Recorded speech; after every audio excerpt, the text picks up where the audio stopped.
How's it going, everybody? Welcome back to 2A News Now, and I really appreciate you taking your time tuning into my video. The Supreme Court of the United States has extended the stay of the ATF frame and receiver rule. The Supreme Court is going to keep gun owners and the DOJ in suspense for a few more days in regards to the ATF rule on unfinished frames and receivers. Late Friday afternoon, Judge Samuel Alito issued a brief order extending his administrative stay of the Fifth Circuit's partial vacatur of the rule until 5 p.m. Eastern, next Tuesday, August 8th. Some are speculating that that means that Judge Alito has referred the case to the full court for review instead of deciding the emergency appeal himself.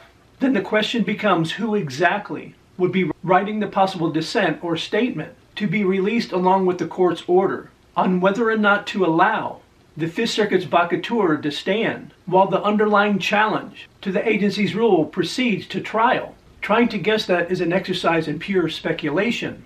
But I do think it's worth pointing out, however, that while Vanderstock versus Garland certainly implicates our right to keep and bear arms, the legal arguments presented by the plaintiffs are not based on the Heller or Bruin decisions. Instead, the plaintiffs argue that the ATF overstepped its executive branch authority in promulgating what amounts to legislation, not a tweak to existing regulation, by upending decades of previous guidance that stated unfinished frames and receivers were not considered firearms, as defined by the Gun Control Act of 1968. We've seen the Supreme Court recently take issue with regulatory overreach in cases like West Virginia versus EPA and Sackett versus EPA. But this is the first real test on how SCOTUS will view the ATF overreach that's gone into overdrive since Joe Biden was sworn in. The ATF ban on bump stocks was a byproduct of the Trump White House, but Biden has abused his authority even more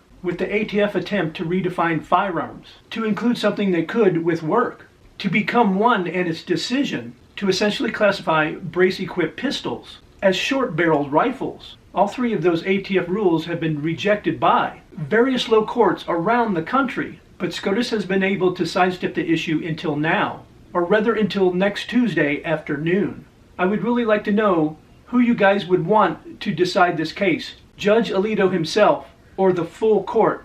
And as always, I appreciate everybody's support with the channel and helping it grow by liking, sharing, and subscribing and hitting those post notifications.